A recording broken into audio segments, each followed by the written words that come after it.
बिस्मिल्लाहिर्रहमानिर्रहीम। आज हम पढ़ेंगे centripetal force. Let us consider a ball attach to the spring. ये देखें किसी स्ट्रिंग के साथ जुड़ा हुआ है, तो ये जो है सर्कल में मूव कर रहा है। If the string snaps the ball will not continue its motion along the circular path but it moves in straight path. The force which keeps the body in circular path is known as centripetal force. मतलब अगर हम धागा अपनी उंगली पे एक सिरा लगा लें, दूसरे पे को हम मोती लगा लें, तो उसको हम गोल उंगली को घुमाएं तो वो मोती जो है वो जो धागे के साथ बंधा हुआ है वो सर्कुलर में मूव करेगा।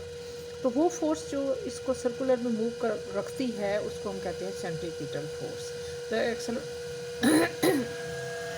The acceleration due to centripetal force is known as centripetal acceleration.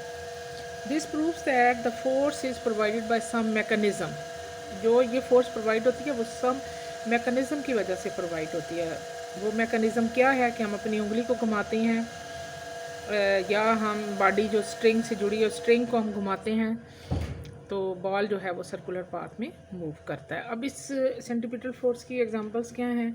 अगर हम एटम को देखें तो उसमें इलेक्ट्रॉन जो है रिवॉल्व करता है अराउंड द न्यूक्लियस, तो वो सेंट्रीपिटल फोर्स जो है वो उसको कीप रखती है, which keeps the electron in circular orbit. उसके बाद force acting on satellite around the earth, इसी तरह force acting on the earth around the sun. तो ये फोर्स सेंट्रीपिटल कौन प्रोवाइड करता है?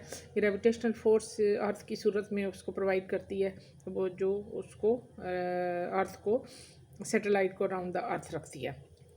अब क्या है कि अगर हम एक पार्ट हमारे पास एक जो है बॉडी है, वो कोई छोटा सा पार्टिकल है या बॉडी है, वो हम पार्टिकल जो है वो मूव कर रहा है सर्कुलर में, जिसका रेडियस आर है, उसमें हमने फोर्स लगाई है, वो सर्कुलर में मूव कर रहा है। अगर वो पार्टिकल मूव करता है फ्रॉम ए टू बी, तो हम उसकी जो वेलोसिटी है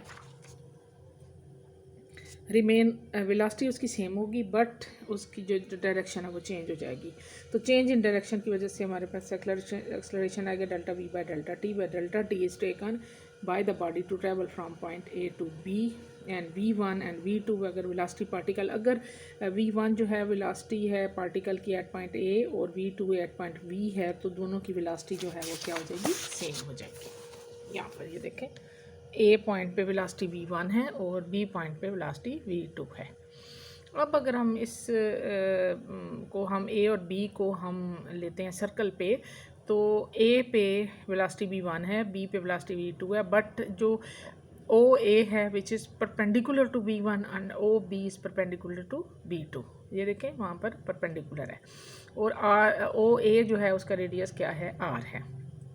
अब हम एक और ट्राइंगल बनाएंगे जो कि इक्वल होगी ये ओ ए बी के, वो है पी क्यू आर, क्योंकि P Q which is equal to v1 and P R is equal to v2, तो पी क्यू जो है वो डेल्टा वी के बराबर है। तो हम S is equal to V T से फार्मूला निकालेंगे, delta T is equal to S over V. तो हम यहाँ पर ए जो है वो क्या होता है? Delta V by delta T. हम डेल्टा टी की जगह वैल्यू लगा देंगे we delta we over S. अब हम ट्राइंगल पी क्यू आर लेते हैं, जिसमें हमारे पास पी क्यू जो है देखें यहाँ पर, वो मैंने आपको पहले बताया कि वो v1 के बराबर है और पी आर जो है v2 के बराबर है। इनकी वेलोसिटीज़ जो हैं वो ये, और इसी के पैरेलल जो हमने दूसरा ट्रायंगल बनाया है ये वाला ओ ए बी, तो इसमें भी ओ बी जो है परपेंडिकुलर v2 के है और ओ ए परपेंडिकुलर है v1 के। तो यहाँ पर हम दोनों को कंपेयर करके, क्योंकि ये दोनों ट्रायंगल आइसोसेल्स हैं, इसलिए हम डेल्टा वी और V is equal to A B over R. If delta V tends to 0 then point B approaches to point A, then AB becomes nearly the same length as line AB। तो AB जो है वो S के बराबर, हम वहाँ पर value लगाएंगे delta V is equal to V over S। तो हम एक्सलरेशन में जब वैल्यू लगाएंगे तो हमारे पास आ जाएगा वी स्क्वायर ओवर आर। अब दोनों तरफ हम m से मल्टीप्लाई करेंगे तो इधर आ जाएगा एम ए और उधर आ जाएगा M V square by R. ये जो ए सी है ये क्या है? सेंट्रीपिटल एक्सेलरेशन है। तो एफ फोर्स आ जाएगी, जब ए के साथ एम को मल्टीप्लाई करेंगे तो वो हमारे पास फोर्स आ जाएगी ये एम ए और M B square by R which is equal to centripetal acceleration. अब हमारे पास है कि पी क्यू जो है वो perpendicular to O A and P R is perpendicular to O B है and Q R is perpendicular to A B, hence delta V is always perpendicular to Q R, it is directed towards the centre of the circle. When AB tends to 0, centripetal acceleration is directed toward the radius in the direction of delta V and acceleration is directed toward the center of the circle. इसी तरह हम instantaneous acceleration लेंगे और वर्टिकुलर instant. तो angular के लिए हम v is equal to R omega लगाएंगे और हमारे पास आ जाएगी डायरेक्टेड टुवर्ड्स द ये centripetal force in direction of centripetal acceleration. ठीक है, अब हम देखते हैं कि मोमेंट ऑफ इनर्शिया क्या होता है. Moment of M F is equal to M A होता है. ठीक है, और यहाँ पर product of mass and square of the perpendicular distance axis of rotation is called moment of inertia. It is known as mr square. It depends upon mass and r square. अब हम इसका कंसिडर करेंगे. ये देखें हमारे पास है, ये देखें, late us consider a mass.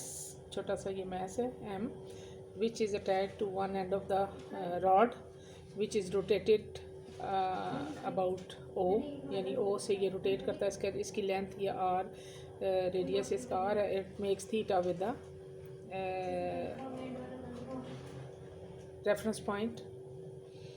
F is acting perpendicular to rod and according to Newton's second law of motion F is equal to ma. The force will rotate the mass in circular path. Tangential acceleration is given by A is equal to R theta. F is equal to mr alpha, RF is equal to mr square alpha. ये सारा mathematical है जो आप लिखेंगी. यहाँ पर आपके पास आ जाएगा torque is equal to M R square alpha और T is equal to I alpha torque. I is moment of inertia. By comparing equation torque is equal to M R square alpha and with F is equal to M ए.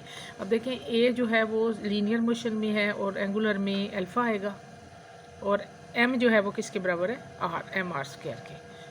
तो हमारे पास inertia जो है वो क्या है, basically mass और are.